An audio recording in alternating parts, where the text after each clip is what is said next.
Hi hello नमस्कार सर्वांना. जीवन एक अश्वमेध या मराठी युट्यूब चॅनल मध्ये तुमचं सर्वांचं मनापासून सहर्ष स्वागत करतो.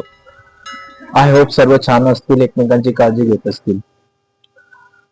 तसेच मित्रांनो, एक महत्वाचं सांगायचं आहे. थंडीचे दिवस चालू आहेत. आपल्या अवतीभोवती असलेले जे मोठे प्राणी असतील त्यांच्या अंगावरती काहीतरी ओढा, जेणेकरून त्यांचं थंडीपासून संरक्षण होईल. तर मित्रांनो, आजचं जे मोटिवेशन आहे, आज जी प्रेरणादायी कथा आहे, ती कथा आपल्याला काहीतरी सांगून जाते, आपल्याला काहीतरी घडण्यासाठी प्रेरित करते. तसेच काही गोष्टी अशा असतात इतिहासात त्याची नोंद घेतली जाते. त्यासोबतच आपण आज अशा व्यक्तिमत्वाची ओळख करणार आहेत, स्वतःची ओळख करणार आहेत. त्यांचं नाव आहे the mountain man, Dashrath Manjhi उर्फ बाबा. बाबा या नावाने त्यांची ख्याती खूप महान आहे. दशरथ मांझी हे असं व्यक्तिमत्व मित्रांनो की आजच्या तरुणांसाठी, म्हणजे आजच्या तरुणाला घडवण्यासाठी यापेक्षा अजून मोटिवेशन असू शकत नाही असं मला वाटलं. मग विचार आला की दुसरं काही सांगण्यासाठी हाच विषय आपण चूज केला पाहिजे, कारण यापेक्षा दुसरं मोटिवेशन असू शकत नाही. जिवंत उदाहरण आहे. तर दशरथ मांझी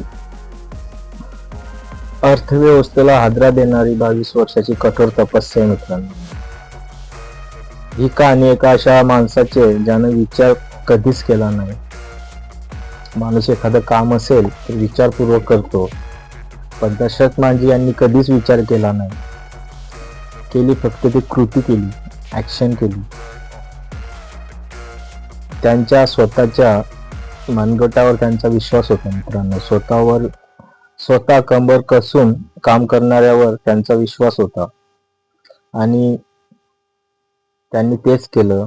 आणि क्षणाची उसण न करता मांझींनी, ज्यानं प्रत्यक्ष पहाड असतो ना, पर्वत मोठा दगडाचा, तो कापून काढला. ही जी म्हणजे त्यांच्या मनामध्ये काहीतरी म्हणजे असं काहीतरी करण्याची जिद्द पेटली.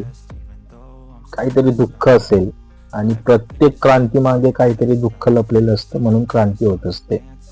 तसंच दशरथ मांझी यांचं पण झालं. तर ते कसं, 300 फूट उंचीचा पर्वत, जाण्या येण्यासाठी मार्ग बंद, आणि एक भला मोठा डोंगर डोळ्यासमोर आला मित्रांनो. की तो डोंगर असा आहे की 300 फूट उंच चढणे आणि उतरणे किती अवघड काम आहे. आणि फक्त त्यांच्या मनात असा विचार आला की जर हा पर्वतच नसेल. दशरथ मांझी हे दगडाच्या खाणीत काम करणारे एक मजूर होते मित्रांनो. फक्त त्यांच्या माणसाला डॉक्टरकडे वेळेत पोहोचता यावे असा त्यांचा शुद्ध हेतू होता. म्हणून त्यांनी एवढी मोठी, म्हणजे हजारो असे उदाहरणं घेतले, तर त्यामध्ये प्रामुख्याने दशरथ मांझी यांचं पण नाव आपल्याला घेता येईल.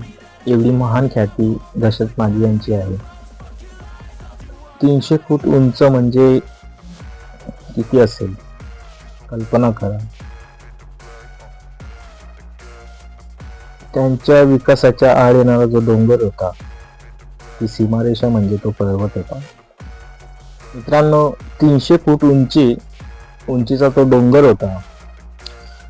तो डोंगर चढून जाणे, त्या पलीकडे आणि त्या तिकडनं उतरणे, हे डेलीच म्हणजे किती अवघड आहे. यामध्ये आपल्याला सोपं वाटतं, पण चढणे आणि उतरण्यामध्ये किती दमछाक होत असेल. फक्त डोळ्यापुढे एक चित्र उभं करा. होणारा त्रास काय असेल त्या लोकांना, त्या गावातल्या लोकांना, ते आपल्याला कळून चुकेल. दुसरी गोष्ट म्हणजे त्यांचं गाव गेल्लर, बिहार, गया. तो काळ होता 1960चा मित्रांनो. आता आपल्या ज्या मूलभूत गरजा आहेत, त्या म्हणजे पाणी, शिक्षण, वीज आणि वैद्यकीय सुविधा त्या गावात नव्हत्या. त्यासाठी जर कोणाला इमर्जन्सीसाठी काही प्रॉब्लेम झाला असेल, कोणाची तब्येत खराब झाली असेल, तर वजीरगंज इथे जाण्यासाठी 75 किलोमीटर फिरून जावे लागत असे. आणि सुविधा वेळेवर मिळाली नाही मित्रांनो, तर माणूस जीवाला मुकतो, हे एक सत्य आहे. त्यांच्या जो विकासाच्या आड येणारा जो डोंगर होता, तोच सर्वात मोठं एक त्यांच्या विकासाच्या आड एक होता. ती एक सीमारेषा होती. तळपत्या उन्हात दशरथ माझी काम करायचे मित्रांनो. त्या दगडाच्या खाणीमध्ये तळपत्या उन्हात दशरथ माझी काम करायचे, दगड फोडायचे. दुपारपर्यंत त्यांच्या शरीरातील अवयव बंड पुकारायचे. दगडाच्या खाणीमध्ये काम करणं एवढं सोपं नाही मित्रांनो, ते किती कष्ट असतील. शरीरातील अवयव आपले दमले की आपल्याला नकोसं वाटतं, आपल्याला शांत म्हणजे बसावं वाटतं त्या. आणि जर तुम्ही बिहार या राज्यामध्ये गेला असाल तर तुम्हाला तिथं असे डोंगर दिसतील, ते फक्त दगडाचेच आहे मित्रांनो. दगड, जास्त माती नाही दिसणार, फक्त दिसतील ते माती कमी दिसेल आणि दगडाचे पर्वत जास्त दिसणार. 75 किलोमीटर लांब वजीरगंज मध्ये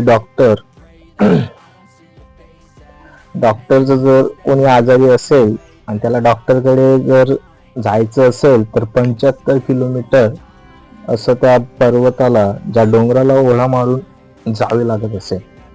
कारण त्यांची जी सीमारेषा होती ती म्हणजे 300 फूट उंचीचा जो पर्वत. मित्रांनो, गोष्ट अशी होते की दशरथ माझी त्या दगडाच्या खाणीत काम करत असताना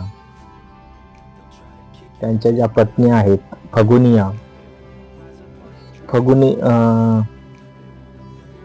फगुनिया देवी, तिची ज्योत एक त्यांच्या मनामध्ये कशी पेटली, असं काय झालं असेल.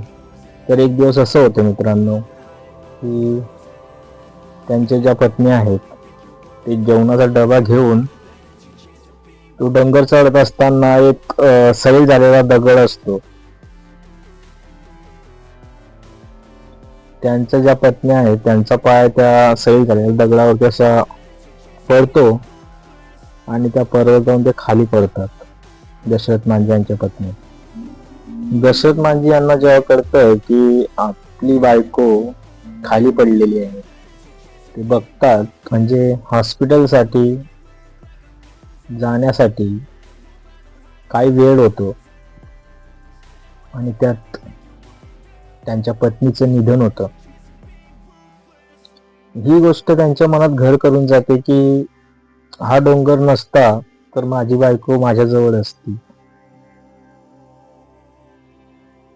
असं काही झालं नसतं, अघटित घडलं नसतं. असे हजारो प्रश्न त्यांच्या मनात उद्भवतात. आणि त्यांच्याकडे काही शेळ्या होत्या, त्या शेळ्या विकून ते 3 अवजार घेतात. त्यामध्ये प्रामुख्याने हातोडा, छिन्नी आणि पहार. पार गेल्यानंतर त्या डोंगरासमोर जातात. काही क्षण तिथे बसतात, रडतात. कारण ज्या बायकोशी त्यांनी एकनिष्ठ प्रेम केलं होतं, ती बायको त्यांना सोडून गेली. हे दुःख त्यांना म्हणजे कल्पनेच्या बाहेर होतं. म्हणून प्रेमाची निशाणी म्हणून याकडे पण बघितलं जातं. 10 वर्षानंतर त्या अचल आडदंड डोंगराच्या छातीत माजींनी चांगलीच फट तयार केली मित्रांनो. या गोष्टीला 10 वर्ष लागले. चांगली फट तयार केली. आता लोकांचा त्यांच्यावर विश्वास बसू लागला होता. असे करत करत करत वेळ काळ कोणासाठी थांबत नाही, त्यांच्यासाठी थांबला नाही, आपल्यासाठी थांबणार नाही. 22 वर्ष लागले मित्रांनो. एक हातोडा आणि छिन्नीच्या जोरावरती किंवा हिमतीवरती त्यांनी अहोरात्र मेहनत केली आणि अखेर एक दिवस असा उजाडला की त्या विशालकाय पहाडाला पण हार मानावी लागली. 300 फूट लांब आणि 30 फूट रुंद रस्ता एका हातोडी आणि चिनीच्या जोरावरती मांजींनी उर्फ लोक त्यांना आतापर्यंत बाबा म्हणू लागले होते, बाबांनी तयार केला. मित्रांनो, त्यांचं स्ट्रगल बघितलं तर खूप, म्हणजे त्यांचा जो जीवन प्रवास आहे तो पण खूप कठीण आहे. पण एवढं असून सुद्धा मांजींनी 300 फूट लांब आणि 30 फूट रुंद रस्ता काढला. त्यांच्या या कामाची पोचपावती म्हणून सरकारने त्यांना जमीन दिली. तर दशरथ मांजी यांचं व्यक्तिमत्व किती महान होतं मित्रांनो. किती जमीन त्यांनी एका हॉस्पिटलसाठी दान दिली. 17 ऑगस्ट 2007 रोजी कर्करोगाशी झुंज देताना ज्या महान मानवाने बलाढ्य डोंगरालाही हार मानावी लागते असे महान व्यक्तिमत्व असलेले दशरथ मांजी 17 ऑगस्ट 2007 रोजी या जगाला निरोप देऊन निघून गेले. त्यांचं एक वाक्य नेहमी होतं मित्रांनो, मी केलं नसतं तर कोणीच केलं नसतं, हे त्यांचं वाक्य होतं. आणि ते बोलायचे, मी केलं नाही नसतं तर कोणीच केलं नसतं. आणि ते दशरथ मांजींचं शेवटचं वाक्य. म्हणून आपले प्रयत्न चांगले ठेवा, खचून जाऊ नका. या गोष्टीतून तुम्हाला काही शिकायला मिळाले असेल तर नक्की कमेंट्स मध्ये काहीतरी तुमचं मत, तुमचं काही व्यक्तिगत काय असेल ते कळवा. त्यासोबतच व्हिडिओ आवडला असेल तर व्हिडिओला लाईक नक्की करा. आणि चॅनलवर नवीन असाल तर चॅनलला सबस्क्राईब करा. तोपर्यंत जय हिंद, जय महाराष्ट्र.